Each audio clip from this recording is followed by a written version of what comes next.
Alhamdulillahillazi arsala rasulahu bil huda wa dinil haqq liyuzhirahu ala dini kullihi wala karihal kafirun wala karihal musyrikun wala karihal muslimun. Subhanaka la ilma lana illa ma 'allamtana innaka antal alimul hakim. Rabbi shrah li sadri wa yassir li amri wa hlul 'uqdatam min lisani yafqahu qawli. Terima kasih saya ucapkan kepada tuan pengerusi acara,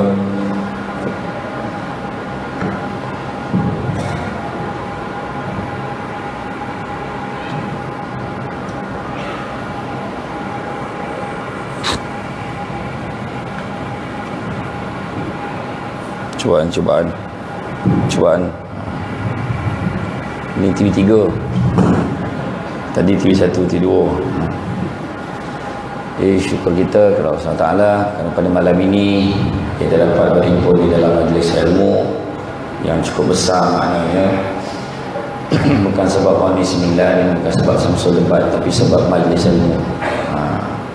Terima kasih saya ucapkan tuan pengurusi acara, tuan imam, imam 1, imam 2, imam 3, termasuk imam eksekutif. Ada kan imam eksekutif kan? Tak ada? Oh tak ada? Okey. Pasalnya tak, saya pergi negeri lain semua saya cakap Negeri 9 ni ada imam eksekutif. Kan? Rasanya tuan kuasa Hulu Balang masjid yang bertungkus lumus. Bertungkus lumus untuk menjayakan program yang hebat seperti ini. Dan begitu juga berkali-kali dia telefon, jadi tak kan. Saya risau lah, saya macam saya tak nak datang lah tadi, dah banyak kali lah tanya kan, pahala kan. InsyaAllah datang, InsyaAllah tak ada apa-apa. Dan begitu juga kepada pemimpin-pemimpin tempatan kan? Kepada mana-mana lah yang ada di kalangan kita ni, ketua-ketua kampung, termasuk juga warga kampung Panco, kampung Panco. Orang kampung saya ramai datang hari ni. Nampak kelibat kan, nampak. Mujur tak buat sepanduk ni kan. Dan ketua-ketua lah, semua ketua-ketua pemimpin musik RT ke, Persatuan Penduduk ke, termasuklah juga ketua-ketua lorong, jadi musik khairat dan semualah yang tak sempat saya sebutkan kat sini. Jadi pada malam ni seperti biasa, kita datang atas dasar ilmu, dasar ilmu yang mana saya agak terkejut sebenarnya, yang rupa ni 9 ni sebenarnya ramai yang masih cintakan ilmu. Sebab saya paling terperanjat pergi Johor dengan Melaka. Bila saya ceramah kat Johor dengan Melaka, ramai orang. Saya kata, wah, saya kata kan, faham kau dia dan cakap ni, cakap kan. Tapi ramai datang, alhamdulillah. Di Negeri 9 pun ramai jugalah. Ramai juga. Ni kira ramai lah ni. Semua yang tak datang lagi ramai lah kan, kata ya kan. Tapi alhamdulillah macam ni kira okey lah ni. Sebab sebenarnya masalah kita pada hari ni adalah di bandar-bandar dah tak ada masalah. Di bandar-bandar, di taman-taman perumahan dah tak ada masalah. Kesedaran untuk datang ke masjid ni dah tak ada masalah. Kurang. Cuma masalah ke kampung-kampung sekarang ni. Di kampung-kampung pertama orangnya dah tua. Rumah pun jauh-jauh, jadi tak terdaya lagi dah. Ada sekali saya ceramah di kampung, di satu kampung di Jempol, dia combinekan 5 masjid buat maulid sekali. Tapi orang tu yang ada kat tepi-tepi dinding tu lah, ada dinding tu. Kan, yang ada itulah yang ada. Tapi dia kata tu yang sadar kata. Sebab kebanyakan orang hari ni dia bila dah kerja, dah duduk pakan, dia dah seronok, dia tak balik kampung lah. Pencen dulu kalau pencen balik kampung kan, sekarang tak ada. Sebab kemudahan dah banyak kat pakan kan. Jadi itulah dia. Jadi malam ni kalau ikutkan tajuk asal bagi saya Baiti Jannati, rumahku syurgaku. Tapi bila sampai sini tiba-tiba bebaslah tajuk. Kira merayau lah tajuk malam ni kan. Agak-agak kalau lambat balik tu tunggulah, minta tolong jaga pintu pagar dan bagi orang balik kan. Jadi tak kira lah Baiti Jannati, rumahku syurgaku, ini adalah konflik hari ini. Krisis paling utama rakyat kita pada hari ini adalah krisis jiwa. Krisis jiwa yang mana hati rasa tak tenang kan, hati rasa tak tenang. Aduh yang benar kan, dengan zaman serba mencabar pada hari ini kan. Hari ini zaman serba mencabar. Kemarin tengok TV, TV1, TV2, Kalau kayu sikit, ada pakcik kat Taman Nampangan yang ngomok-ngomok tu arwah dah. Dia yang tolong ejaskan bagi TV3 jadi torang. Kan? Selain benda tu tak ada. Sekarang melampuh stesen TV. Lepas tu ada lah yang bising. Yang bising. Oh, bondo kata. Bondo berapa banyak rancangan yang melekokan. Memanglah banyak. Tapi remote kat tangan siapa? Nah, yang kau pitokan channel tak tahu orang apa? Kan? Nah, kita gambar nyalahkan orang. Kadang punca kat kita. Banyak benda baik. Banyak lagi benda-benda baik. Dalam kehidupan berkeluarga hari ni tu cabaran yang paling besar. Ni zaman teknologi. Zaman teknologi yang mana dunia tanpa sepadan maklumat doreh sampai. Maklumat doreh sampai. Yang mana hari ini cabaran kita adalah kalau kita tak bersedia. Marah. Dalam keluarga pun suami isteri tu setting awal. Setting awal sebelum kahwin. Yang tu mustahak. Ramai orang kahwin sebab apa kahwin? Sebab nak kahwin lah. Sebab apa kahwin? Kawan-kawan semua kahwin. Saya kahwin lah. Kenapa? Sebab apa kahwin? Sebab dah ramai benar dah yang kahwin, tinggal saya seorang yang tak kahwin. Kenapa nak kahwin? Mak ayah dia bising. Kahwin lah. Macam-macam lah kan. Tapi tak ramai benar yang jawab kenapa kahwin? Lillahi ta'ala. Tak ramai. Malahan yang ramai jawab kahwin kerana lillahi ta'ala ni kebanyakannya lelaki yang dah kahwin. Dia jawab macam tu. So, orang bujang tak jawab macam tu. Kan? You dah ada isteri lah, kau nak kahwin lagi kan? Lillahi ta'ala jawab lah kan. Jadi makna kata krisis tu, krisis sebab punca kat siapa? Kat kita jugalah. Kita tak boleh nak salahkan orang, tanya balik diri kita. Itu sebab kan setting awal. Setting awal dalam kehidupan kita nak tengok balik. Itu sebab sebelum kahwin lagi, itu sebab saya selalu cadangkan tu, khusus kahwin tak boleh lagi dah buat 2 hari. Khusus kahwin kena buat 3 minggu. Ramai terperanjat 3 minggu. Memang ni kat Brunei sebulan khusus kahwin. Baru-baru ni dia kurangkan jadi 3 minggu. Baru beberapa tahun dikurang jadi 3 minggu. Jadi sampai dia belajar basic semayang, belajar macam mana didik anak, belajar macam mana pengurusan keuangan keluarga. Berapa ramai orang yang kahwin, tapi ramai juga yang corai. Tengok kan, bawa corai kau jual. Tu sebab kuasa corai bagi kat lelaki semua dah sebab. Semua dah sebab bagi kat perempuan. Alamatnya memang solang semenet tepi. Ya, bukan perempuan sinilah, tempat lain. Perempuan paling sabar sekali area Paroi. Saya dah cek dah. Tempat lain saya tak tahu ke. Ya. Kau kan dulu berlaku kat Somban mungkin. Tahun lebih kurang 10-11 tahun lepas. Kat Somban. Bergaduh kan. Lelaki tu 65 tahun, bini 60 tahun. Kau cubalah tak pasang beg nyamuk, jatuh talak je.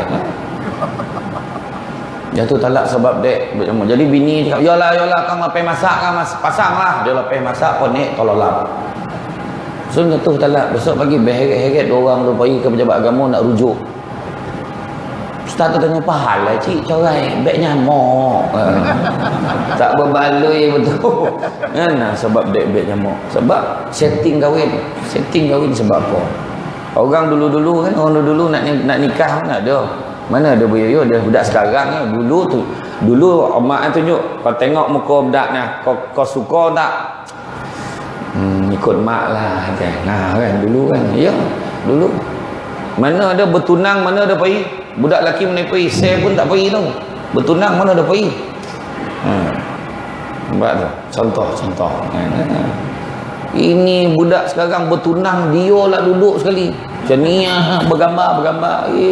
Lampangan sekali. Biar saudara sikit lagi kau tu. Bertunang. Orang dulu mana ada. Kan? Malahan tunggu bodoh-bodoh mau tak berdoa, takut salah orang. Mungkin gambar tak ada apa, tak ada. Dia mana? Yang rendah-rendah sikit. Pasalnya paling rendah ada lagi pada dia. Ada lagi rendah nak balik tu. Lepas tu kawan tu berpantun lah. Entahlah tu adat Paroi sampai. Hajat di hati, nak memetik bunga di taman. Dia orang kelumpur. Bunga mana? Dia tak faham. Bunga lah. Bunga hidup yang goyang tu. Khabarlah orang. Yang mana satu bunga yang dah lama tak dipotik orang. Bolalah mak ke dapur. Mak ibu tunggal.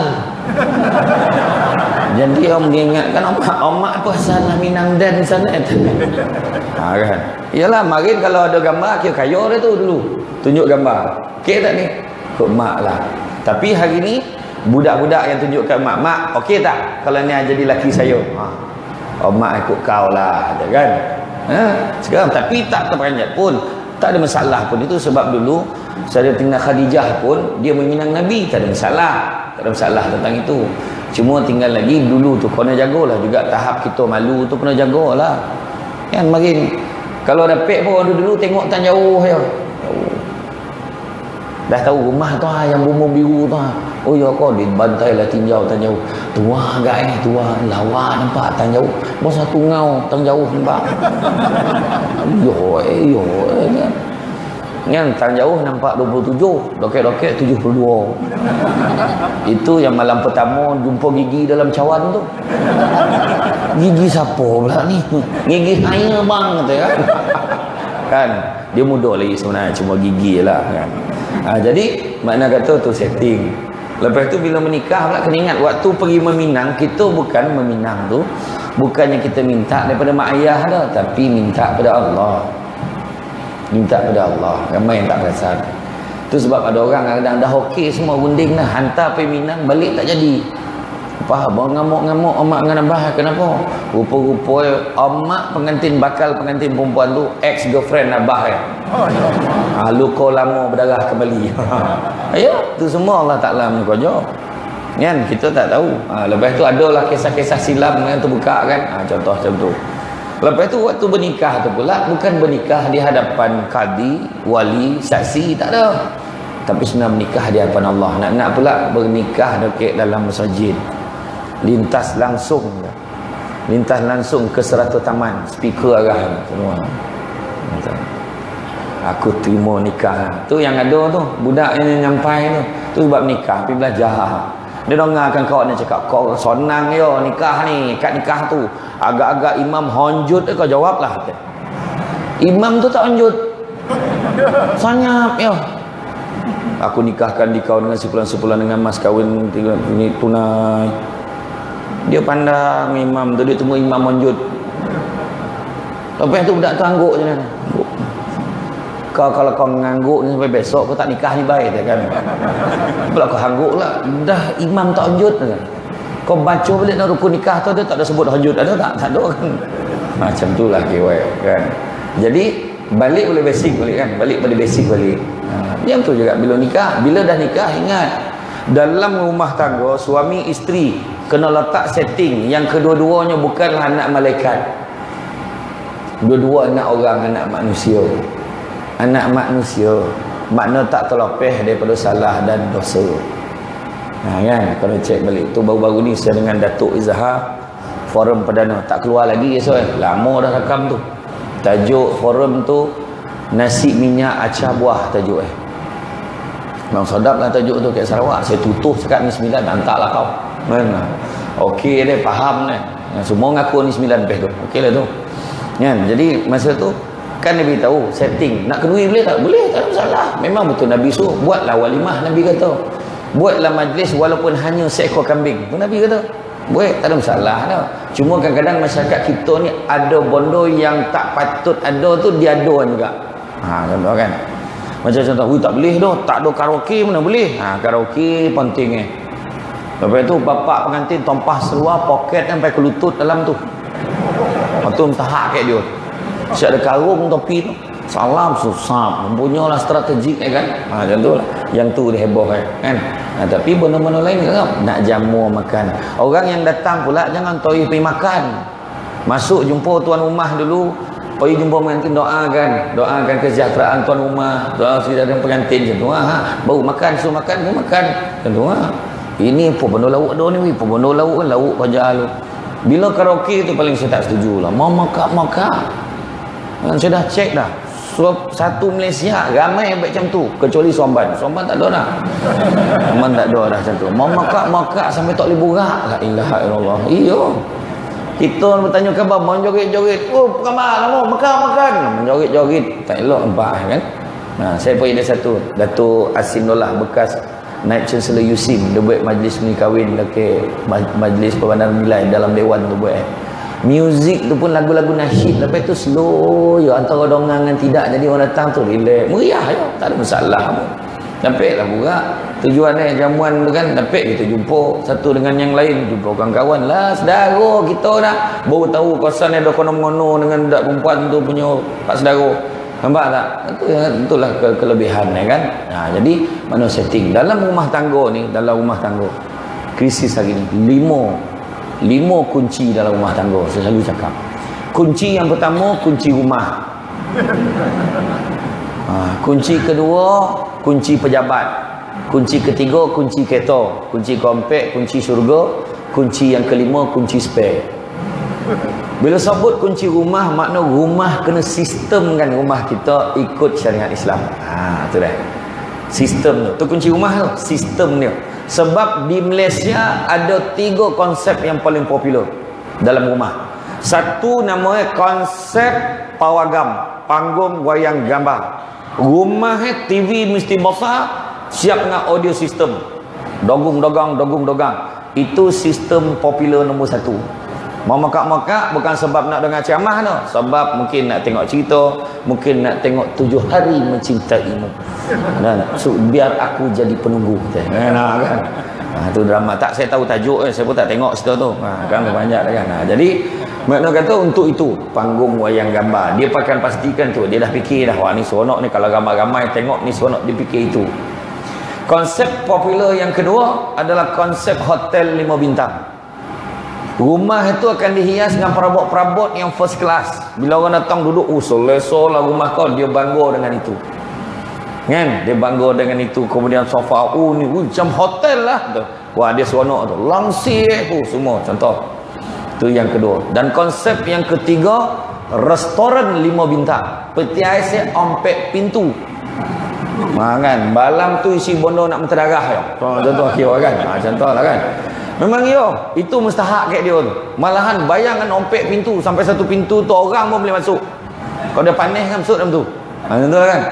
Jadi makna tengok kita masuk yang mana. Tapi jarang benar orang yang sanggup berbelanja untuk buat satu bilik tu khas untuk bilik solat, berbelanja. Renovate, buat. Sekarang ni alhamdulillah saya pergi ada satu rumah dekat Sunway, Bandar Sunway, seorang datuk umur 33 tahun, Datuk Seri dah, 33 tahun. Saya burak dengan dia kan, saya tanya dia, Tok, mahal katnya rumah sini. Masa saya beli dulu okey lagi Ustaz, masa tu baru 4 juta, baru 4 juta. Tak terayo burak dengan orang kaya ni itulah dia kan. Masa tu murah lagi, hari ni dah berganda dah Ustaz. Dalam rumah tu dia belum kahwin 33 tahun. Dia dengan adik dia bawa mak rumah tu memang rumah tu siap, bawah dekat parking tu ada Lamborghini satu, Ferrari satu. Tapi dia ni memang humble. Dah ada satu ruang tamu tu tak ada letak sofa banyak, ada sikit lapang. TV kat atas dia meh. Lepas tu dekat ruang dapur panjang meja. Dia kata selalu panggil saudara-saudara datang, ada swimming pool kat luar. Lepas tu ada satu kawasan kat luar tu dia renovate buat mini, macam surau. Buat surau, tompek ambil wuduk semua siap. Ya saya kata. Jadi berapa ramai kita kadang-kadang orang datang, nak sembahyang kiblat mana? Senyap. Mana nak sembahyang? Senyap boleh, setengah pun boleh. Mana kau nak? Kau cakap dapur pun boleh. Ada lah kan, selalu macam tu kan. Itu salah tu kan. Kan? Hegeh lah masa tu kan. Sebab kita tak bersedia untuk itu. Nampak tak? Ini cakap orang ni termasuk diri sendiri tau. Jadi kalau ada kita cubalah fikir, buatkan satu ruang untuk orang sembahyang. Jadi kita fikir kalau saudara mara datang, kat mana nak sembahyang? Siap kan, ada tolakung. Tak kira lah Siti Khadijah kau kan, Zulda Masri nya tolakung, tak kira, dah siap ready dah kau orang datang. Selesakan orang, sonok waktu pergi rumah dia. Sonang nak terancing, mau sonang ambil wuduk, masuk siap tampik ambil wuduk sistem, nampak tak? Sistem. Daripada pagi sampailah tidur. Dalam rumah tangga orang Islam ada 2 waktu yang paling kritikal. Waktu solat paling kritikal. Kan, nombor telefon kita berburak dengan Allah, nak berkomunikasi dengan Allah 2 ompek, 3 ompek. Dan yang paling kritikal 2 dengan ompek yang last, memula dengan last, subuh dengan isyak. Tu sebab saya tak menolak dah bila Pancu Jaya panggil ceramah, saya tak menolak dengan tahap subuh cenia lah ramai. Kalau senyap tu tak ada harapan tu. Kan? Jadi makna subuh dengan isyak. Sebab apa? Kadang-kadang yang paling kritikal subuh. Subuh sebab apa? Sebab pagi mana. Dan kadang-kadang kesilapan bila kajut bangun kan, bang bangun bang. Abang bangunlah subuh. Bang, kalau macam tu lah kaedah subuh. Alamat dua-dua tak subuh. Faham maksudnya? Budak-budak tak faham, kau diam. Kau jangan tanya. Kan? Makna yang pagi tu bila sebut kadang-kadang orang perempuan pula kadang-kadang dia kojut suami, bang bangun bang, abang bangun. Biasa bila bini kojut, dia dah pakai macam mana? Masa dia kojut kita buka mata, nampak tak macam lembaga putih, nampak tak? Dia dah pakai telokong siap-siap, yang mana dia dah selesai semayang dah pun. Dia melopeh tongkuk dia dulu. Dan penting dah semayang kan. Apa itu dia ngadu ke mak mentua. Abang payah botol subuh tu. Kojut, bang bangun bang, kita subuh sama macam tu ha, subuh sesama. Kau boleh lah, boleh. Lepas tu kojut anak sekali, biar senang nanti kita semua subuh. Faham tak? Masalah payah, sian. Apa sian? Kojut biar daripada awal. Nanti besok bila kita dah tak ada, dah meninggal, anak kita so dia terasa dia nak subuh kan. Nak subuh jemaah dengan keluarga itu, subuh jemaah boleh tak? Abang dah biasa pada kocik main subuh jemaah. Abang-abang adalah saham mana baik kita baik dengan anak kita. Nampak tak? Anak komplain kan, yang mula rumah komplain anak payah nak kojut. Senang kaedah kojut anak subuh ni, kojut seolah-olah rumah terbakar. Bangun subuh, api mana api neraka. Macam tu lah jawapan. Macam tu lah kaedah kojut kan, payah mana. Bila bangun pula kadang-kadang anak komplain pula, abah jadi imam tak semangat. Apa tak abah bangun kumur ambil wuduk tu jadi imam ya. Mononong macam tonok pula. Allahu akbar. Bismillahirrahmanirrahim. Alhamdulillah rabbil alamin. Waladdallin. Tahu ya. Anak adannya telekor. Kau abah dia nak laju mana? Tekan tak pasal. Masuk mandi, gosok gigi, siap sagarkan badan sembahyang sunat dulu, lepas tu jadi imam subuh. Baru dia fresh. Allahu akbar. Bayanglah rumah tangga kita macam tu. Bismillahirrahmanirrahim. Bini suamiku. Nampak tak? Baru betul. Sampai ayat Bismillahirrahmanirrahim. Inna a'tainakal kausar. Anak dah agak dah cakap anak. Tak kira lah kan. Dah itu ya ada. Tak apalah. Yang penting ada. Yang penting ada. Tak kira sistem subuh. Lepas tu isyak. Kan isyak. Kan Nabi pesan dalam khutbah widak terakhir. Khutbah terakhir Nabi cakap, syaitan tak akan pernah putus asa untuk menyesatkan kamu dalam perkara-perkara kecil. Perkara besar memang dah selalu dia tak boleh buat dah. Dia tak suruh tukar agama pun. Tapi bab yang kecil tu dia tak pernah putus asa. Tu sebab dia kacau kita. Tu sebab kita ceritakan Nabi kita nak ikut macam Nabi. Nabi mentauhidkan Allah. Betul ke kita mentauhidkan Allah? Soalannya. Allahu akbar, Allahu akbar. Alamak dah maghrib. Relax elu setan tu bisik. Drama lu mabih li. Pajak ni kang tamiklan kau semayang lah. Nampak? Setan dia sikit-sikit ya. Yang penting kau maghrib tau. Kau jangan tak maghrib. Dia siap ajar tu. Kau jangan tak maghrib. Tapi tamiklan kang. Iklan ni dia pun semayang. Allahu akbar. Dia pun bisik lagi. Dah habis iklan kat wah semayang. Kono yang kuat sikit tu. Tak ada. Dia nak semayang kat masjid. Dia tak kira dah. Lepas tu dalam hati, sompek ke tidak ni, sompek ke tidak, jangan risaulah, sompek tu imam tu besok lambek. Dia tahu lah, setan dah bisik dia. Okay. Buat itu tinggal tak apa, masuk rakaat kedua pun tak apa, yang penting kau solat. Nampak usaha kau tu, dia tak ya pula. Sampai dah habis orang semayang, tak apa kau salam dia. Dia orang kan perasan kau tak semayang, tak nampak? Setan kau jauh tu. Nampak tak? Aduh, nampak jadi pertama sistem. Sistem kunci rumah. Kedua, bila sebut tentang kunci pejabat, maksudnya kerja. Kita bekerja, carilah rezeki yang halal. Nabi pesan, carilah rezeki yang halal, kerana sesungguhnya yang halal itu cukup buat kamu. Rezeki yang halal. Makna tak ya. Kadang-kadang itu sebabnya, antara semalam saya ceramah, semalam saya bagi 7 sebab hati kita tak tenang. Yang pertama, sebab apa tak tenang? Susah nak minta maaf dan susah nak maafkan orang. Itu nombor satu. Nah, itu perangai orang kita tu. Orang kita. Dan benda lain boleh, tang dia memang tak repek dah. Kan? Dan memang tak gama dengan kau. Kau tolong, kau tak ada apa-apa dengan dia dah. Kau jangan lalu depan rumah dia lagi. Dah lah, itu satu-satu jalan nak keluar dari rumah tu. Memang kena lalu rumah dia. Kan? Bayangkan, orang kita ni dah gama macam tu lah. Bab silaturahim nak kena jaga. Minta maaf, walaupun, ingat, minta maaf tak ada syarat. Minta maaf tak boleh ada syarat. Dan boleh maafkan dia dengan syarat cina-cina. Dia bayar duit dia dulu. Tak macam tu. Itu sebab ada seorang perempuan yang dekat Indon tu. Tempat kat Indonesia tu, dimurahkan rezekinya. Macam mana dia balik daripada Makkah, orang Arab tu bagi duit kat dia. Dia pun tak tahu kenapa. Bagi duit kat dia, dia suruh boli omeh. Boli omeh bawa balik. Amanah boli omeh. Dia boli omeh, dia bagi dekat ahli keluarga. Senang ahli keluarga. Apa sebab kau jap pergi saya cerita. Jadi yang pertama tu sebab minta maaf susah, dan juga nama maafkan orang pun susah. Dan ayat kita selalu sebut kan, kau maafkanlah dia, sedangkan Nabi pun ampunkan umat. Lepas tu kita jawab apa? Itu Nabi. Dan bukan Nabi. Dengar kat Nabi, kau cik hati. Ni yo. Jangan besok akhirat, so kita menghadap tergegeh jumpa Nabi. Nabi kata, laisa minni, kau bukan sebahagian daripada aku. Macam. Jangan lagi main-main macam tu. Kan? Macam buah tamar, buah kurma kan. Orang lekeh-lekeh kan. Ada yang cakap pagi raya, weh makan buah tamar lah sunnah. Kau kena ingat, zaman Nabi marin tak ada lomang. Kan kau ngajar tu. Nabi kata apa? Barang siapa yang memperlekehkan sunnah aku, maka haram baginya syafaat dari aku akhirat. Jangan main-main. Jadi makanlah buah tamar tu. Kau jap kita cerita buah tamar.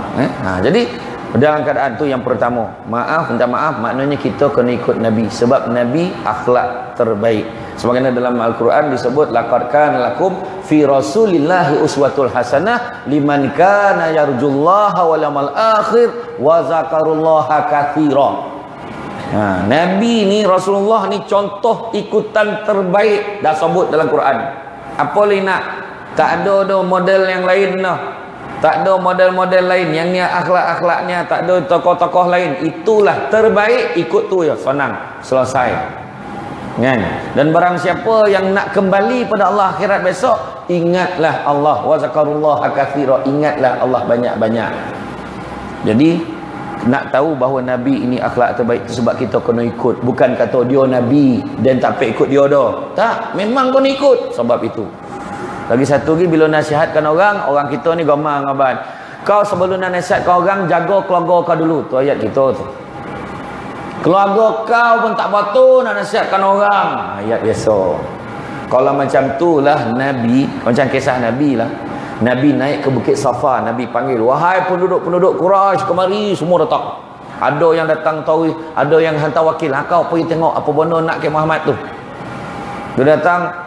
Maka Nabi bila dah ramai, Nabi pun cakap, percayakah kamu kalau aku katakan di sebalik Bukit Safa ini segerombolan tentera berkuda datang bersiap sedia nak menyerang kita? Percaya tak kamu? Percaya wahai Muhammad, kami percaya. Maka percayalah, aku diutuskan oleh Allah untuk menyelamatkan kamu semua daripada api neraka.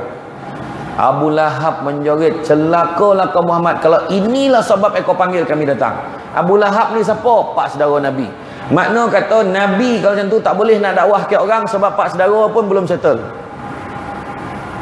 Faham tak maksud saya tu? Makna kata kita nak nasihat ke orang, nak pesan ke orang, tak ada tunggu ahli keluarga kita baik tak? Kan? Ahli keluarga kita pun orang. Jadi dia tu kita nak pesan-pesan ke dia tu kena buat anak kita bangsa bega. Pokat otak tu. Bayar dah tua sampai tua tak elok panggil. Kalau tu sampai bila tak boleh nak dakwah. Dakwah ni menyambung risalah Nabi, kita bantu Nabi juga, kita buat kerja-kerja Nabi untuk sebarkan dakwah kebaikan kan. Jadi buatlah, tak ada masalah dah. Jangan tunggu dia nak tahukan apa, dan keluarga dan pun tak betul. Cerita kotam-kotam ni tak ada ni dah. Ibarat ketam mengajak anaknya berjalan lurus tu kan. Tapi kita ikhtiar juga untuk betulkan keluarga kita dalam masa sama. Mudah-mudahan dengan cara kita tegur anak orang, ada orang lain togo anak kita macam tu. Ya. Tu. Yang pertama, kenapa kita tak tenang, tak susah nak minta maaf, susah nak maafkan orang. Kedua apa? Makan benda haram tanpa sadar. Dia ingat okey makan benda tu. Contoh gajilah kerja. Kan? Paning kerja duduk main WhatsApp tu. Kerja tak kira lah kerja kerajaan ke kerja swasta. Ada ke dalam kerja dengan ini dibenarkan tak terlepas pancat boleh main WhatsApp dulu. Tak ada. Boleh update status dalam Facebook. Dia boleh tulis tu pukul 9 masuk kerja ke 8, pukul 9 dia boleh update status Facebook. Alhamdulillah hari ni dah mula kerja. Kerja apa kau update tu? Kan? Masuk tak dalam senarai tugas? Tak masuk. Lepas tu minum.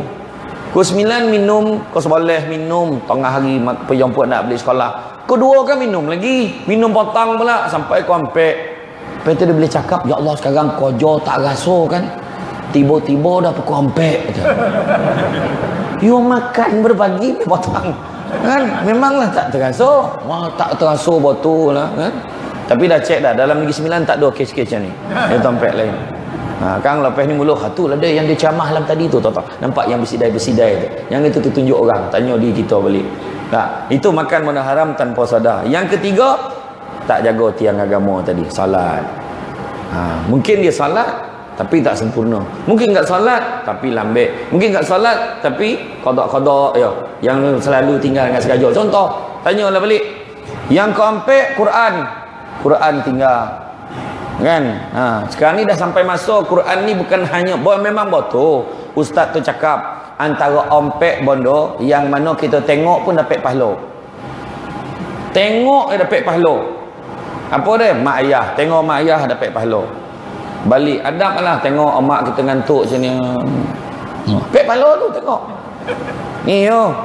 Apatah lagi kita baik-baik dengan mak kita. Lagi besar pahala. Kan? Kedua, tengok muka isteri kita dan tengok muka suami. Tengok isteri dengan kasih sayang. Dapat pahala. Tengok bini tengah lipet kain. Tengah nyanda kat sofa. Tengok. Dia lipet kain macam ni. Wah, siap betul rambut dah macam ni dia kan. Samp dia kan. Abang. Abang kan. Abang tengok kita ke? Dia kan. Nak pahala dia kan. Lepas tu isteri tengok suami. Yang pasti tengok isteri sendiri. Tengok bini orang pek dosa. Dia bantai lawan. Bini tengok bini tengok bini pahala. Bini orang jangan. Bini sendiri saja. Kan isteri tengok suami pun sama. Tengok suami macam ni duduk kat sofa. Orang lelaki ramai duduk kat sofa dapat dia berkauh. Ya Allah sian Allah sian. Kan? Pek pahala.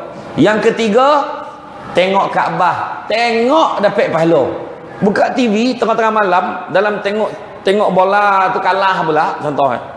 Kita tukar-tukar channel tengok ada lah lintah langsung kat Mekah. Nampak Kaabah berhenti kita tengok dapat pahala. Dalam hati terdatik, ya Allah dia nak poi, Allah hari tu nak poi dia tipu lah kat orang. Ya Allah Akbar. Contoh lah kan. Contoh. Tang tipu kat orang tu susah hati. Allah Taala bagi ganti. Redha ya, maafkanlah orang tu. Biarlah Allah Taala hukum dia. Ni kita maafkanlah dia. Senang hati kita. Insya-Allah Allah Taala bagi ganti. Ada sebab Allah Taala tak bagi poi time tu. Kan belum joki lagi sebenarnya. Poi lain kali. Insya. Iya, mana tahu lepas ni poi sah. Alhamdulillah dapat panggilan haji. Naik kapal terbang satu kapal dengan Nilofa. Contoh. Kan langsung semangat. Tak ada lah. Maknanya kita tak tahu ada sebab-sebab lain mungkin. Macam hari tu pun saya pergi umrah dengan keluarga saya. Orang tengah ramai betul. Ya, ramai tu saya tanya macam mana lah zaman Omak dengan Wan Marin boleh buat 7-8 kali umrah. Sebab marin orang tak ramai boleh mengaji depan Kaabah tu. Jadi sekarang ramai. Jadi mungkin besok adalah lain kali kita diberikan kelapangan poi doa ke Allah Taala banyak insya-Allah. Dan bila sebut tentang tengok Kaabah dapat pahala, apatah lagi kalau kita poi sana beribadah. Dan yang keempat, Quran. Baca Quran. Tengok Quran yang dapat pahala, apatah lagi baca. Kena faham. Dulu waktu wahyu turun kat Nabi, Nabi bila bagi dekat sahabat-sahabat dengan umat masa tu, semua tauhid ambil hafal tauhid. Bila dapat pula dia sampai kat orang lain. Semua orang pun macam tu, dapat hafal, ingat tauhid. Macam tu. Tahu simpan dalam kepala. Tapi bila sampai zaman ke zaman Saidina Abu Bakar, zaman Saidina Umar, sampai pada Saidina Osman, didapati orang yang hafal Quran dah makin kurang, ramai yang meninggal. Ditakuti Quran tu hilang, maka mula ditulis, dicetak Quran tu. Tu yang Resam Usmani keluar tu. Keluar. Jadi biar ada Quran tak hilang. Jadi kalau ada semua meninggal, ada dah sumber rujukan nak baca. Tapi kita pula baca sesaja. Kan? Kalau dapat baca, ambil lah isi kandungan. Kadang ambil sekotul-sekotul ya. Surah Yasin pun ambil ayat tua ya. Apa ayat apa tu? Waja'alna min baini aydihim saddaw wa min khalfihim saddaw fa aghshaynahum. Walau sebenarnya kan disuruh baca ayat tu, dia kata kau baca ayatnya untuk elak speed trap tu. Dia tak tahu polis sebelum pasang kamera pun baca ayat tu. Jadi dia nampak kita tak nampak dia. Tahu-tahu dah ada surat dia kan. Amal lah, tak kisahlah. Tapi ambil ayat-ayat Quran tu amal dalam hidup kita baca. Tu yang jadi ayat-ayat Quran tu dia ekstrak, dikeluarkan, masuk dalam zikir kita, masuk dalam doa kita. Nampak tak? Dalam tahlil kita buat. Ni pun dah ada orang marah-marah. Tak ada tahlil-tahlil dah. Kan? Tak ada tahlil, tak ada datang mana ada tahlil zaman Nabi dulu, tak ada tahlil. Tak ada masalah dah. Tahlil memang tak ada, tapi bacaan-bacaan dekat dalam tahlil tu semua ada zaman Nabi marin ada. Bacalah. Ni masalah dah. Pergi kubur bacalah. Dah keluar dalam WhatsApp hari tu. Tak ada dah, tak ada. Jangan pergi ziarah kubur, tu amalan orang Yahudi tu. Memanglah Yahudi pergi kubur, orang Melayu pergi kubur, Islam pergi kubur, semua pergi kubur. Pergilah kubur, tak semesti kita ikut dia. Orang Yahudi pergi kubur, yang tak boleh ikut dia tu, dia pergi kubur meratap-ratap, melulung-lulung. Bangunlah kau bang, rindu kek kau. Bangunlah kek, kau lah meninggal. Nampak kan? Jadi pergi sanun kita zikir, kita doa. Tak ada masalah. Pergi, dah lah kahwin dengan orang Kelantan. Jauh balik, si sekala dapat balik Somban contoh. Time tu lah dapat pergi kubur, pergi lah, tak ada masalah dah, pergi. Cuma jangan diwajibkan. Kena pergi pagi raya, kalau tidak tak boleh. Berdosa, dia memandai baik macam tu pula. Itu tak boleh. Bila-bila nak pergi boleh. Macam tu juga dengan malam nisfu Syaban yang baca Yasin 3 kali tu. Mana dah, ni semua bid'ah. Dia baru belajar dalam internet, tu masalah tu. Baca Yasin, baca. Nabi pesan hidupkan malam tu dengan ibadah. Hidupkanlah. Kau boleh baca Yasin 3 kali. Baca Yasin 3 kali. Tak mampu nak baca 3 kali, baca sekali. Boleh baca sekali. Dan mampu baca Yasin ni. Salah tak berguna. Yasin, sadaqallahul azim. Tu je boleh kan? Tak apalah. Dah itu. Kalau mampu semayang. Kalau mampu baca satu Quran lagi baik. Yang penting hidupkan malam tu. Yang tak boleh, wajib baca 3 kali. Tak baca berdosa. Yang itu yang tak boleh. Kena faham tu. Kadang-kadang orang kita ni kan banyak benda sudah bergaduh benda-benda macam tu langsung dah masuk air. Bergaduh masuk air. Mula-mula datang dia tak sama pandangan dah bergaduh lagu-lagu cakap langsung tak tahu masjid dia dah. Berhentilah masuk air ni. Payah nak pujuk kan pergi masjid. Masuk air sebab dia apa? Dia daripada pagi ngoreng mihun tu untuk program malam ni Dan sudah buku-buku bagi semua dia tak dapat. Allah kacik elak hati dia ada daripada pagi ngoreng balik jangan tak payahlah sedekah lah kan. Tapi malam ni bukan mihun lah kan. Tak kan. Okay. Kau mihun lah kan. Kau nak tanya tak ada lah saja ya. Jadi mana kata tu dia. Jadi Quran tu baca. Tu tadi sebab yang tak tenang tadi hati. Kemudian apa lagi sebab hati tak tenang? Sebab adalah qadakut harta. Qadakut duit. Jadi kita kena ikut Nabi. Nabi kalau tolong orang, tolong dia. Sedekah benda yang paling besar Nabi buat. Antara sunnah terbesar Nabi buat sedekah. Jadi kita kena hidupkan sunnah Nabi ni dalam keluarga kita ni. Faman ahya bisunnati faqad ahabbani. Barang siapa yang hidupkan satu sunnah aku maka dia sayangkan aku. Faman ahabbani kana ma'i fil jannah. Dan barang siapa yang sayangkan aku akan bersama-sama dengan aku di dalam syurga. Hiduplah sunnah Nabi yang senang-senang yang bawa dalam keluarga kita. Apa dia? Yang pertama Nabi buat bagi salam. Itu pun sunnah Nabi. Senang je. Assalamualaikum warahmatullahi. Malahan Nabi di kalangan sahabat tak dapat dia nak potong Nabi bagi salam. Mesti Nabi bagi salam dulu. Baru nak bagi salam, Assalamualaikum warahmatullahi. Mesti Nabi bagi salam. Sampaikan sahabat seorang menyuruh balik tiang. Sebab nak pastikan dia bagi salam. Baru dia nak sorak, Assalamualaikum. Tahu Nabi dia ada situ. Aduh, tak dapat juga aku ni. Nampak? Bagi salam. Ya? Bagi salam. Tu ada ustaz dulu cakap, dekat rumah orang yang dah kahwin ni, dekat atas bumbung tu ada seekor jin jaga. Nah, cuma kita tak nampak ya. Kalau nampak dah lama pindah rumah dah. Jin ni kojo kan dia kata abang dia bisik kat perempuan tu. Tahyo tah tidak laki kopi kojo. Dia bisik ke mana-mana macam tu lah. Balik tu sebab bagi salam. Assalamualaikum warahmatullahi. Isteri jawab waalaikumsalam warahmatullahi. Bila saling doa mendoakan bertempiaran lah lari jin tu tadi. Sebab dah saling doa mendoakan. Tapi janganlah tahu mana. Saya jumpa yang bagi salam, Assalamualaikum. Sampai ke dapur ambil air, Assalam. Dia pula kono bah kau poning sampak ke ruang tamu lagi, Assalamualaikum. Masuk bilik air mandilah mau buka pintu bilik, Assalamualaikum. Dah bini tak boleh tidur, terkabil apa dah kono abah kau sudah kau bang bangun bang apa dia, Assalamualaikum dia pun sama. Tak adalah macam tu dah, bagi salam. Yang kedua apa? Senyum. Nabi senyum. Ya, tu benda senang boleh buat. Balik senyum. Bangis macam mana pun senyum. Nabi pernah sekali orang Arab Badui tu tarik rentap kain jubah yang Nabi pakai tu buat pada kain Najran. Kain ni kain kasar, merah, bertanda tongkok Nabi. Nabi marah tak? Nabi pandang boleh senyum. Malahan Nabi bagi jubah tu ke Arab Badui tu. Macam tu lah dah. Kita pun kena cuba macam tu. Cuba kalau kita bakal pahal baik. Jadi kita macam tu kan. Kita macam tu lah kalau kita lah. Dia tak macam tu. Tapi Nabi macam tu lah. Sabar Nabi. Pernah sekali Nabi dengan Sayyidina Abu Bakar. Nabi datang jumpa Sayyidina Abu Bakar berburak. Nak tunjukkan Nabi ni. Sunnah yang ketiga sabar. Sabar tu payah sikit kan. Tapi Nabi pergi jumpa dengan Sayyidina Abu Bakar. Berburak dengan Sayyidina Abu Bakar. Burak. Datang Arab Badui. Dimaki Sayyidina Abu Bakar. Tuntang dia bagi Sayyidina Abu Bakar tu. Sayyidina Abu Bakar pandang dia berhenti. Sayyidina Abu Bakar sambung berburak balik dengan Nabi kali pertama. Arab Badui itu disambung lagi, dimaki pum pam dia pun pandang. Dia pandang. Waktu kali pertama tadi bila pandang berburak balik dengan Nabi, Nabi senyum tengok Sayyidina Abu Bakar. Kali kedua pum pam dia pandang, dia sambung balik berburak dengan Nabi. Kali kedua Nabi lagi senyum pandang Sayyidina Abu Bakar. Kali ketiga dimaki lagi. Kali ini Sayyidina Abu Bakar tak tahan. Dia bangun, dia sabut segala jenis binatang yang ada dalam kebun. Semua sabut dah.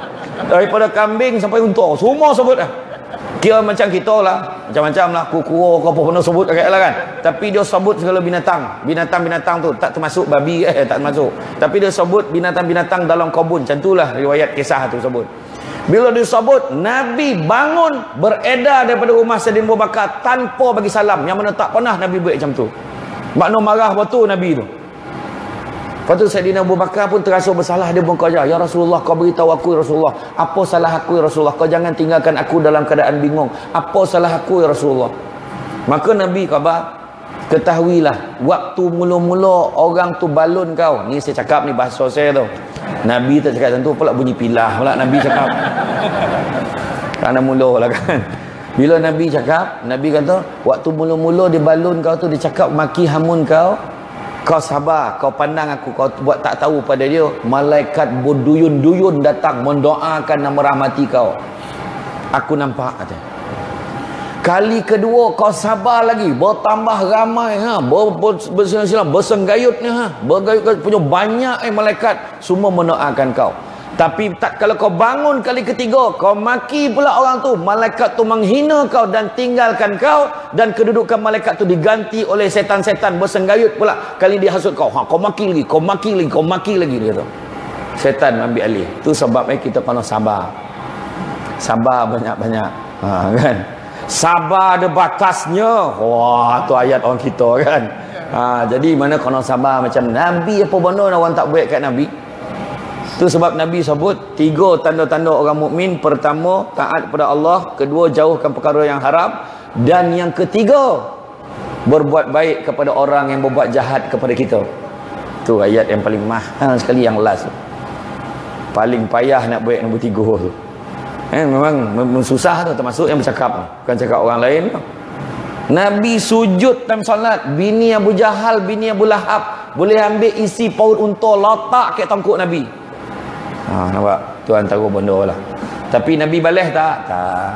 Kau nak baling dekat Taif sampai berdarah-darah, Nabi balas tak? Malaikat kata, kau nak tak aku timpakan mereka ni dengan gunung biar dia mati? Nabi kata, jangan. Barangkali mereka tidak beriman kepada aku, tapi mungkin anak cucu keturunan mereka beriman kepada Allah dan kepada aku. Memang betul penduduk Taif hari ni semua Islam dah. Antaranya lah. Jadi itu dia. Jadi tinggalkan lagi. Apa lagi sunnah Nabi? Sunnah Nabi makan. Tu paling senang. Buah tamar. Kek rumah Nabi, dua makanan yang memang ada. Pertama buah tamar, kedua madu. Faham? Madu labah. Kena sebut tuan-tuan kan. Jadi makna dua-dua ni memang ada. Jadi kita sebab jangan memperlekehkan sunnah Nabi. Dan Nabi sebut barang siapa yang mengamalkan 7 biji buah tamar setiap hari akan dijauhkan daripadanya penyakit keracunan. Memang betul. Nabi dulu pernah tentera musuh Islam nak racunkan Nabi. Waktu peperangan apa saya tak ingat, hantar Nabi makan, sahabat pun makan. Sahabat ni meninggal makan. Nabi tak, sebab Nabi amal 7 biji setiap hari. Benda tu dah menetralkan racun tu. Tapi balikkan jangan cuba pula. Makan 7 biji dah talan racun. Tengok mati ke tidak? Confirm mati ni. Tak payahlah kau cuba-cuba. Kan? Ni Nabi makan hari-hari. Kita balon roti topuk. Tahu tak roti topuk? Roti topuk lah, roti canai. Roti topuk tu. Tu yang elok masin garing tu. Kan?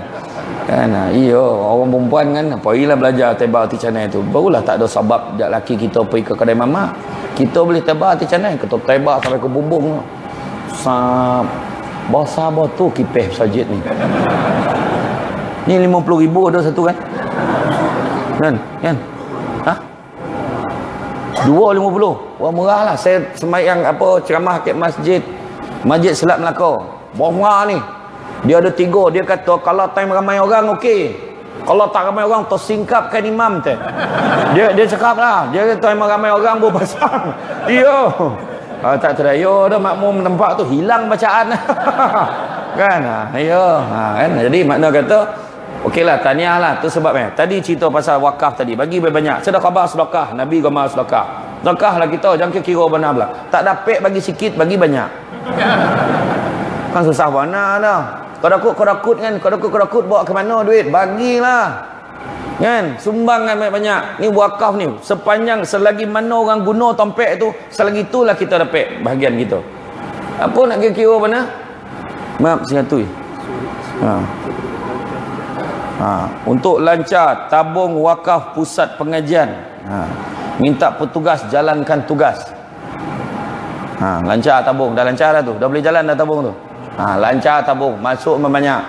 Masa tu mula lah tak buat duit, tu menyampah tu orang tu. Kan? Iyalah pakai kain plekat kan. Tak apa, sampai kan balik ambil kan, bagi banyak sikit. Iya.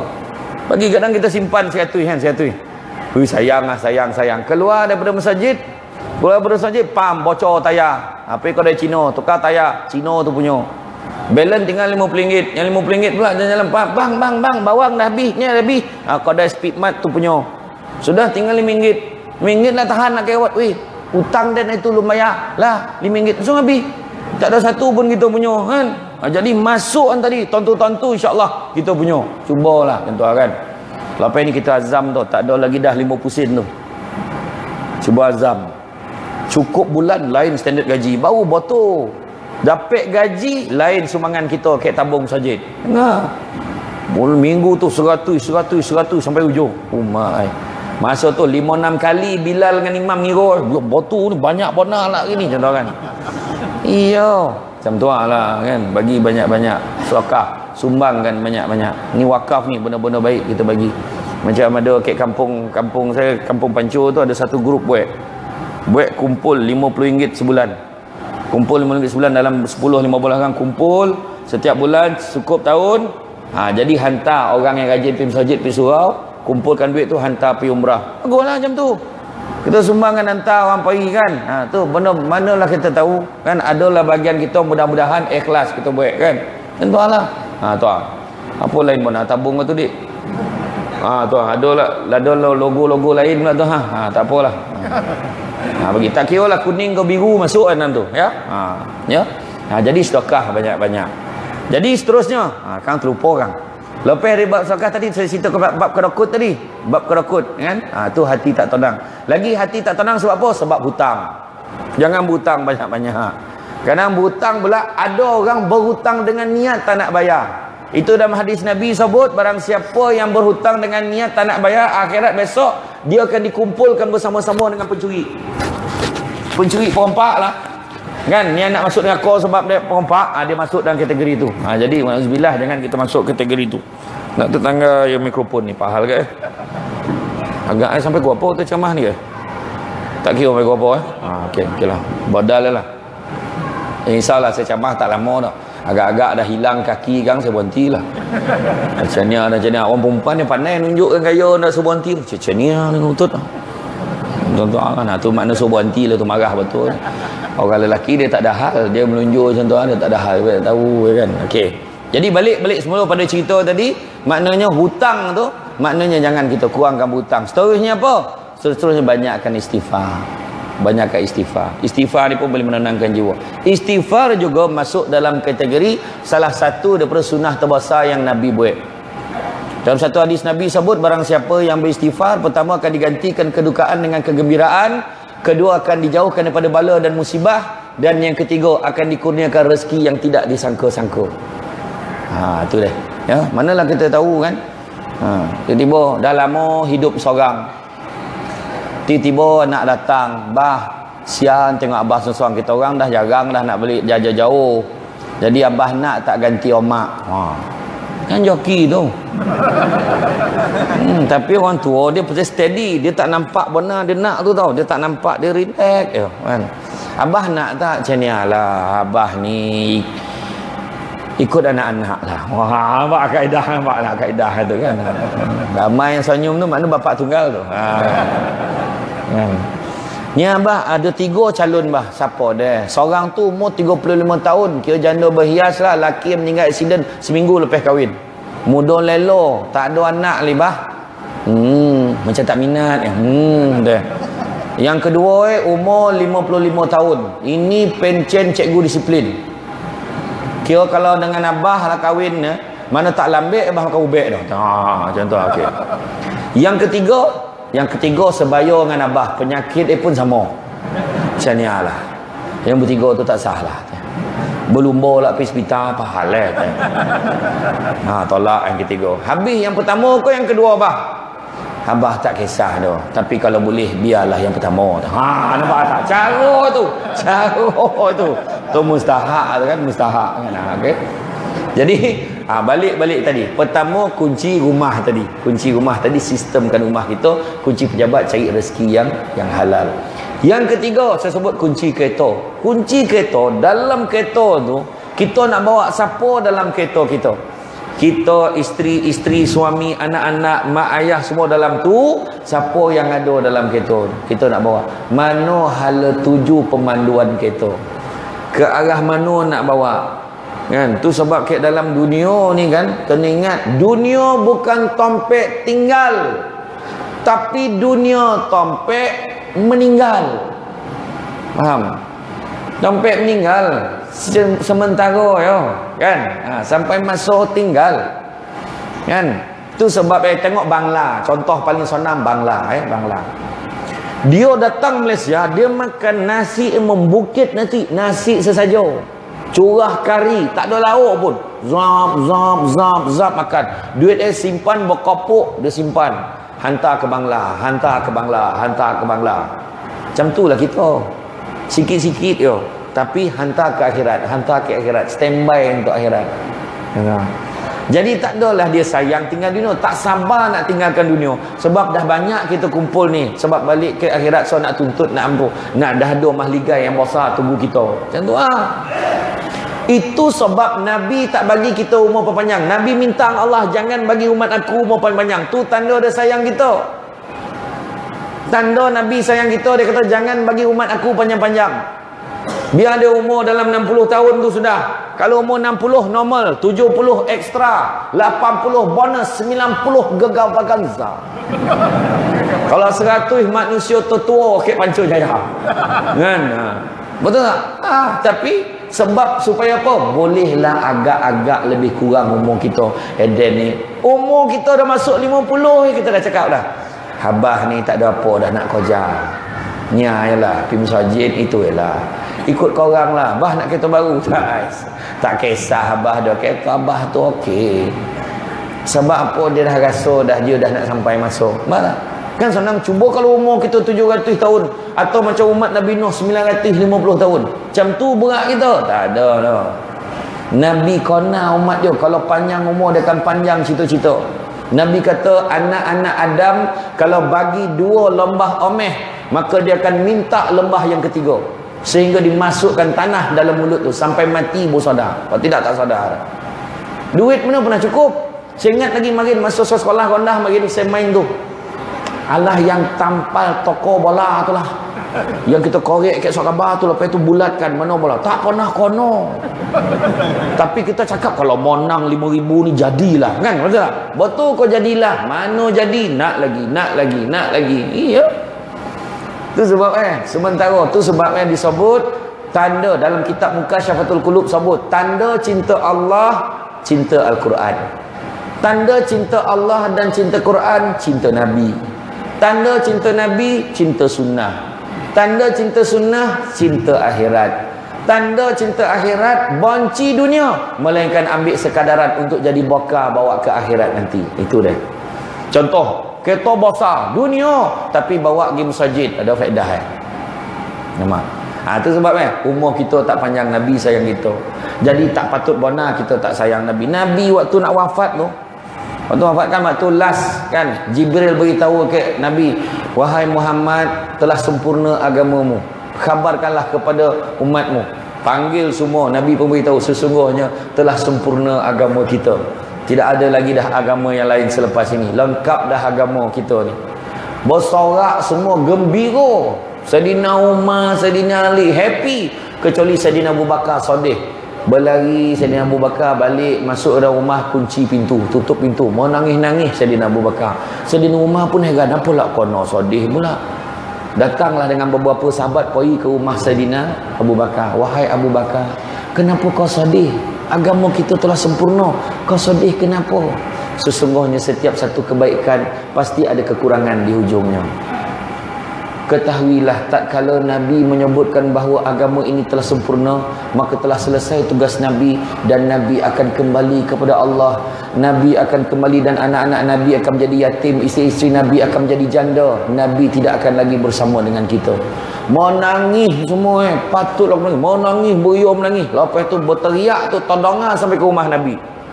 Bila todongan sampai rumah Nabi, Nabi dengan sahabat-sahabat masuk todongan, kenapa kat rumah Abu Bakar tu bising-bising tu? Pergi pula. Bila pergi semua tanya, betul ke ya Rasulullah kau nak tinggalkan kami dah? Memang betul. Lagi kuat Sayyidina Abu Bakar menangis. Sayyidina Ali menggigil-gigil, berkata-kata, sebab sedih betul. Sebab Nabi dah nak pergi. Tuan-tuan, Nabi masa tahun akhir tu Nabi siap tanya lagi, ada tak aku berhutang dengan kamu? Tanya. Nak cerita pasal hutang. Ada tak apa-apa hutang yang aku belum lansaikan? Ada seorang, siapa nama? Tak ingat dah nama. Allahu Akbar. Yang pasal yalah Mukasyah. Dia datang, dia kata ada sekali aku datang nak cium kau ya Rasulullah. Bila aku sampai dekat kat kau, kau ambil tungkek kau tu, unta kau tu tokono kat aku. Lepas tu kau tahu pergi tak dapat dan cium kau. Maka Nabi kata suruh, Nabi dah huzur dah masa tu, Nabi suruh seorang pergi jumpa Fatimah, ambil tungkek aku tu bawa kemari. Sebab apa? Biarlah dibalas apa yang aku dah buat tu, biar dibalas kat aku. Bayangkan Nabi sampai macam tu. Nah, kita apa benda tak buat cik orang, saya cakap kan. Nah, tapi Nabi panggil. Bila sampai tu dalam perjalanan, Fatimah sedih, kenapa lah orang nak belah, kenapa orang tergamak buat ayah aku macam tu. Bila sampai tu tetap orang semua ganti. Sayyidina Abu Bakar kata, tak apa, kau buatlah kat aku, kau jangan buat kat Nabi, buat kat aku, biar aku ganti. Tak, Mukasyah kata tak boleh dah, mesti kat Nabi juga. Datanglah anak-anak Nabi, cucu-cucu Nabi mengaku, kau pukul aku sama macam kau pukul Rasulullah, kau pukul aku tu. Tak, menangis-nangis semua. Akhirnya sampai Nabi angkit ya. Nabi angkit, Wisyadah dapat tungkek tu tadi. Apa dia buat? Terus dia rapat dengan Nabi, dicium badan Nabi. Itu ya, dia kata yang hutang itu yang dia nak selesaikan, bukannya pukul tu tadi. Nampak? Menangislah. Lepas tu Nabi Muhammad kata apa? Rasulullah kata, siapa nak masuk syurga, tengok muka dia. Nah, memang lepas tu semua peluk, cium dia betul-betul. Nah, nampak tak? Tunjuk akhlak Nabi macam mana. Nabi pernah sekali dia nampak budak dekat apa? Nampak budak dekat pasar. Wah, ni dah camah maulud dah ni. Tak apalah kan, belasah lah kan. Bukan selalu datang kata kan. Nampak seorang budak dekat pasar menangis, kenapa? Dia kata, duit aku hilang. Duit kau hilang. Nabi kata, berapa? Nabi pun bagi ganti. Tapi Nabi pun pergi. Budak tu diam. Pusing dengan jalan tengok, nampak budak tu nangis. Kenapa kau menangis? Aku lambat balik, takut kena rotan nanti kat tuan aku.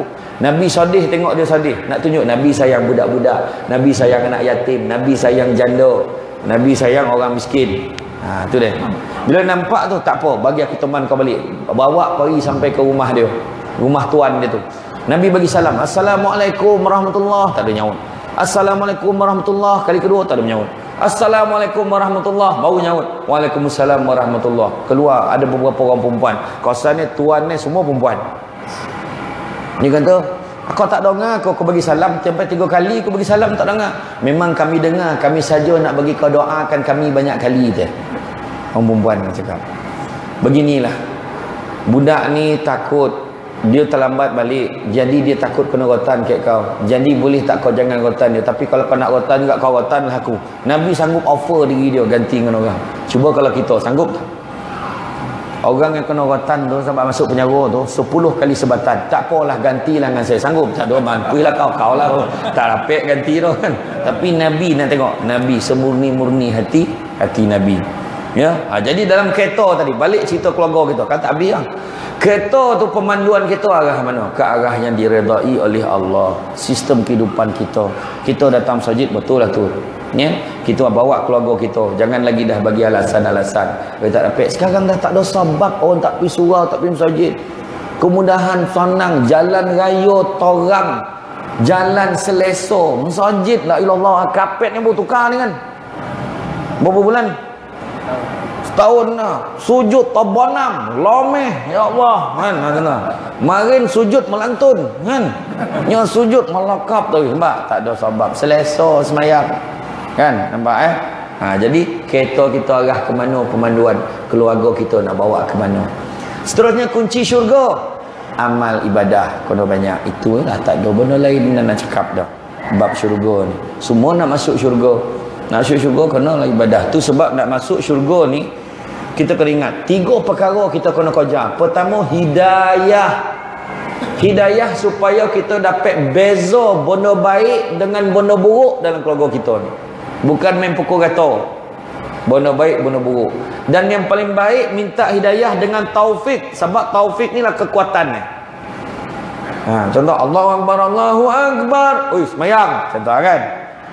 Kadang-kadang orang cakap, ya Allah dia ni dah lama tak semayang, period tak berhenti. Orang lelaki ni, lelaki period tak berhenti dia. Allah Akbar, Allahu Akbar, semayang weh.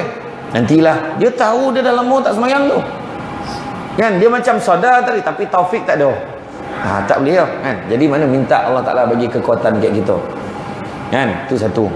Yang kedua, minta maghfirah, keampunan daripada Allah. Minta ampun Allah Ta'ala banyak-banyak. Cara tadi, sebut tadi, istighfar. Pernah sahabat tanya, kaifa nastaghfir ya Rasulullah, macam mana cara nak istighfar? Nabi ajar, astaghfirullah. Senang ya. Kau rajin lagi, astaghfirullahalazim. Rajin lagi, astaghfirullahalazim allazi la ilaha illa wal hayyul qayyum wa atubu ilaih. Ataupun kita yang selalu buat astaghfirullah innallaha kana tawwaba. Buatlah mana-mana pun, yang penting ada. Jangan jadi manusia yang sombong. Tahu manusia sombong? Tano-tano manusia sombong salah satu lepas semayang bagi salam berkecapui. Tahu berkecapui? Bodosup. Saya cakap dengan Ustaz Nur Azamil, bodosup Ustaz, itu tak laju lah tu. Habis laju pun Ustaz menculin je. Dia cakap. Menculin, snap, hilang. Lepas bagi salam. Kalau sakit perut, takkanlah hari-hari sakit perut. Kalau malih bona pun Assalamualaikum warahmatullahi, Assalamualaikum warahmatullahi, Astaghfirullah, Astaghfirullah, Astaghfirullah, Allahumma barik lana fima razaqtana wa qina azabannar walhamdulillah amin. Apa kau lak tu doa apa? Siapa cakap tu doa makan? Allahumma barik lana, ya Allah berkatilah kami fima razaqtana, ke atas rezeki kami, wa qina azabannar, dan jauhkanlah kami daripada azab api neraka. Mana makan? Itulah main golak ya, itulah sambungnya amin amin, faham tidak? Tahu tu doa makan. Mana tahu doa makan? Komplit dah doa tu. Cuma jangan baca kuek golak ke orang. Dik, kau nampak hantu tu baca doa. Tahu? Nampak hantu je Allahumma barik lana fi, kan drama Melayu kan macam tu kalau nampak hantu.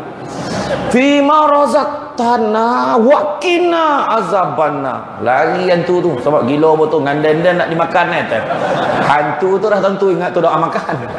Kan? Tapi makna at least doa. Kan doa. Iya. Kan? Ingat saya kisah yang apa tu. Dia kena belajar benda tu, kena belajar. Aku tak tahu. Nah, macam doa, kena faham lah maksud dia. Ada satu orang tu dia dah lama tak jumpa besan besan la ilallah sadap burak mangkaunya. Ya Allah kau sihat burak punya burak tiba-tiba maghrib. Allahu akbar Allahu akbar. Weh, jomlah kita semayang sama. Tak apalah. San semayang lalu sikit parut kan kau jap ni saya join tu. Dia pun Allahu akbar rakaat pertama. Masuk naik rakaat kedua besannya belum sampai. Dia pun touch. Tam. Allahu Akbar. Makna dia masuk rakaat kedua. Sampai rakaat ketiga, imam bagi salam. Assalamualaikum warahmatullahi. Assalamualaikum warahmatullahi. Dia pun bagi salam. Assalamualaikum warahmatullahi. Assalamualaikum warahmatullahi. Dia pun tahu. Kau bukan ada satu rakaat ni kau. Eden tu dan malih semayang kau ni. Satu rakaat pun kira kau. La ilaha illallah batu. Dia bukan salah kira, Allah Ta'ala kira. Kau semayang maghrib kau tak cukup. Iya. Kau nak belajar macam kita semayang kan? Duduk belakang imam. Jangan main bersama sebarang duduk belakang. Kalau tak roti jangan duduk belakang imam. Kau buat merayau imam tu baca kan kita. Lagilah lantaklah kau tak dapat tolong dah. Dengan kita kelabu. Imam baca ayat panjang-panjang. Alladzina amanu wa amilus salihat. Salihat. Wa amilus salihat. Dia lihatlah tak dapat tolong dah kan. Ya. Ingat saya kisah arwah abah saya cerita yang mualaf mungkin rahang tu. Dia dah biasa goreng pisang. Azan maghrib ya, sedang elok maghrib azan, dia pun lopehan goreng pisang itu, pisang yang colok topung tu masuk dalam kuali, dia pun masuk semayang. Sedang elok imam bagi salam, dia keluar tinggal nak angkek. Sedang elok timing setiap hari macam tu. Apa hari tu imam tu ayat. Dibaca surah Al-Kafirun. Bismillahirrahmanirrahim. Qul ya ayyuhal kafirun la a'budu ma ta'budun wa la antum 'abiduna ma a'bud wa la ana 'abidum ma 'abadtum wa la antum 'abiduna ma a'bud wa la ana 'abidum ma 'abadtum wa la antum 'abiduna ma a'bud wala ana abidum ma abattum. Dia pun dah poning tu pula kat situ ya. Wala antum, boleh dia slow nah. Wala antum abiduna ma a'bud wala ana abidum ma abattum wala ana. Jadi yang mualaf ni tadi, hanguilah kau pisang dan nikah. Ya Allah, hanguilah. Wala antum abiduna ma a'bud. Dia dah kau itu waliyadin taramari kau. Lakum dinukum waliyadin. Mu dapat. Tapi batal lah semayang dah, berburak. Dia bukan subhanallah, dia bukan tolong ayat dah. Itu waliyadin taramari kau, dia tanya kan. Ayo. tak mau dah macam tu dah. Kan? Kono belajar kan. Ya memang nampak ya kecil ilmu. Macam mana anak kita tanya, ajar benda-benda baik anak kita. Kadang anak tanya tu ya. Bah kan kalau kita baca tahiyat kan, bila nak kek jari tu waktu bila ya. Senang ya, asyhadu alla ilaha illallah. Il tu naik. Jadi dia pula bila dapat tahu sebab dia ajar anak-anak pula. Jadi selagi mana ajar kita dapat saham bono baik. Lepas tu tanya, tapi kan tengok ada acik tu kan cacanya jari cacan. Itu kau tanyalah dia, dapat tolong. Kan tu kau tanya dia mana dia belajar, tak dapat abah nak tolong tu dah. Kan iya. Dalam semayang macam ni kau kena ingat, Nabi ajar kita banyak setan akan mengganggu kita time semayang. Dia jaga. Oh ya kau time bila dia kacau tu kita tengok. Iya. Setan kacau time semayang. Allahu Akbar. Kan kita gambar jumpa barang hilang time semayang. Allahu Akbar. Latih tika tu kasan pun nampak. Tengah semayang boleh nampak. Lepas tu tengah semayang baru tahu bodoh current tak tutup lagi. Semua ingat. Kan? Lepas tu apa favorite setan? Dia akan duduk dekat mana tu? Dia bersidai kat rongga-rongga. Lubang hidung, lubang telinga. Ditiup tu yang gatal hidung tu. Kita dah mula cecenya ya Allah gatal. Kat telinga dia tiup kan masuk air wuduk tu dah mula nak koring kan. Masa tu lah paling gatal. Tapi jangan risau, lepas bagi salam hilang gatal tu. Dah tak ada dah. Tak apa kono. Itu yang bangun daripada rukuk tu. Sebab gatal tu Sami Allah liman hamidah kan. Iya. Ni colah ketiaknya duduk Okey, colah paha paling favorite colah punggung. Tu favorite tu. Itu yang terasa tu kontut tu.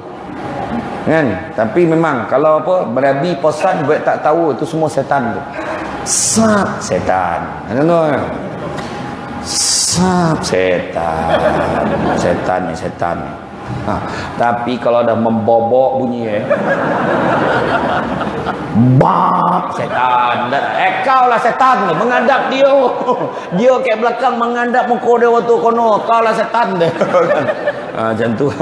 Macam tu boleh ambil wuduk balik semula. Belajar tadi makna cerita tadi kunci syurga. Dan bila kedua kita sebut tadi tentang hidayah dan maghfirah, yang ketiga apa? Carilah rahmat. Cari rahmat ni tak ada cara lain dia ibadah. Mudah-mudahan dengan ibadah kita Allah Ta'ala memberi rahmat kepada kita. Ingat, masuk syurga bukan sebab dia ibadah kita, tapi rahmat Allah. Pernah seorang abid dulu beribadah selama 500 tahun. Lepas tu Allah Ta'ala kata, masuklah kau ke dalam syurga dengan rahmat aku. Maka abid ni, ahli ibadah ni kata, ya Allah, aku nak kau masukkan aku ke dalam syurga sebab dia ibadah aku. Maka Allah Ta'ala cungkil mata sebelah. Allah Ta'ala beritahu, sesungguhnya ibadah kau yang 500 tahun tak dapat nak tabuh, nikmat sebelah mata aku bagi kat kau. Nak tunjukkan kita masuk syurga ke apa semua dengan rahmat Allah.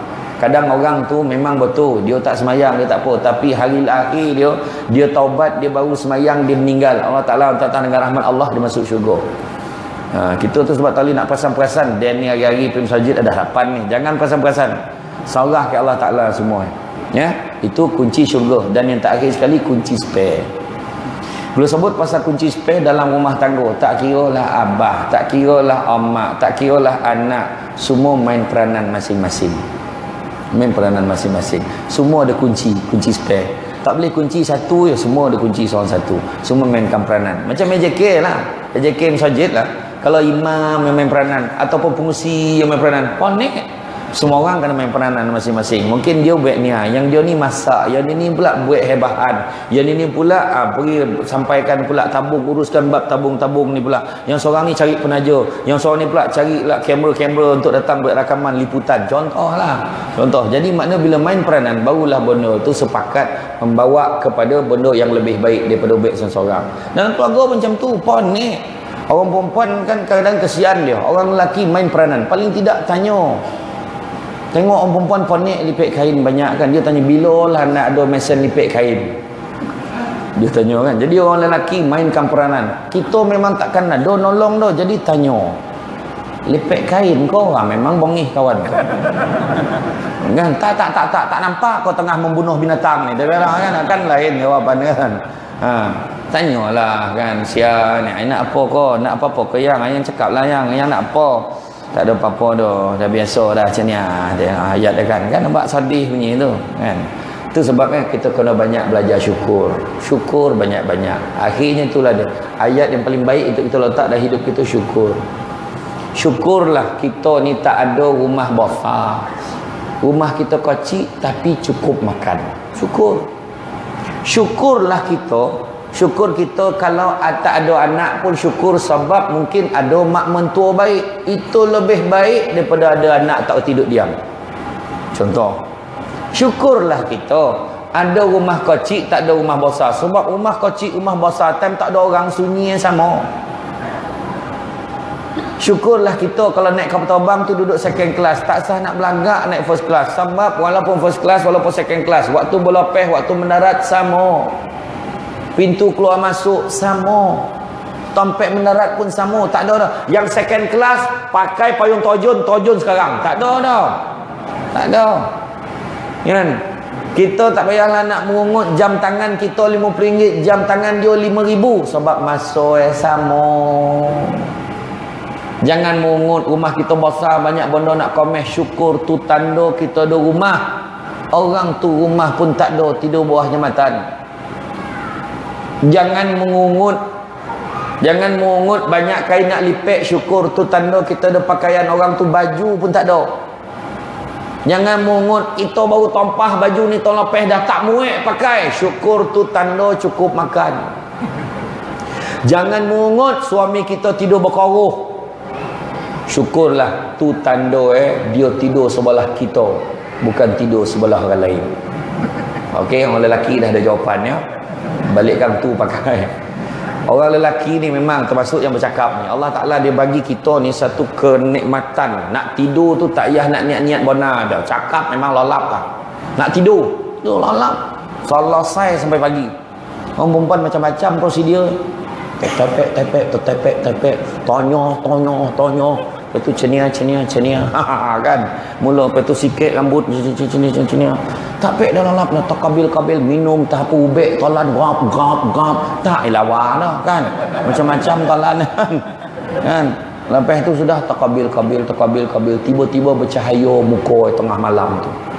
Sebab tengok WhatsApp. Bukan sebab iman dah, sebab dia tengok WhatsApp kan. Iya. Lepas tu baru nak lelap terdengar sebelah tu. Ada yang bunyi sombong kapal tidur.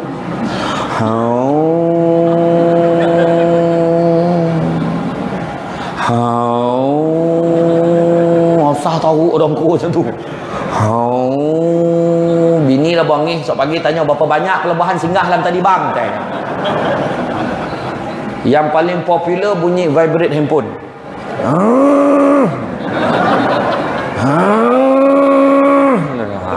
Ramai yang golak tu makna sama dengan lelaki tu kan. Ya tu kena ingat hikmah orang lelaki ni kalau lagi kuat dia berdongku, makna lagi kuat dia kerja siang. Yang lagi ponek hujung tu dia bunyi sikit tu. Kedua. Itu kedua. Yang paling ponek dia cakap bahasa Rusia.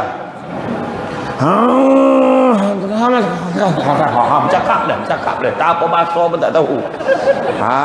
Yang ada seorang perempuan tu dia hantar email kat saya kan, dia tanya macam mana saya tak dapat tidur tu, kadang-kadang sampai duduk sebelah. Saya hari keluarga saya pun pernah jadi macam tu. Kita orang yang lelaki ni tidur dalam kemah kat kampung Sungai Buloh tu, duduk dalam kemah. Berlawan-lawan dongku semua duduk membincangkan. Memang macam tu ke dia tidur lagi macam tu. Dia ulas tu. Kan termasuk lain bercakap ni. Tak cakap orang. Iyo yang seorang tu hantar email dia sampai duduk sebelah lelaki. Tengoklah sian ni apalah kau tanggung ni bang. Tapi kalau sekali-sekali lo yang jackpot tu, yang kena dia tercokik tu. Terperanyat teman. Pahala. Dia letak kat hidung, hidup cakap. Yang itu kan kalau dapat dia tercokik dia sanyak sampai pagi tau. Itu tapi jarang lah dapat. Jarang dapat. Itulah kan. Jadi makna yang penting syukur. Allah Ta'ala bagi kita lebih. Cuba dalam satu hadis Nabi pesan selalulah tengok yang di bawah, jangan tengok yang di atas. Sebab apa? Dengan melihat yang di bawah, maksud Nabi tengok yang lagi susah daripada kita.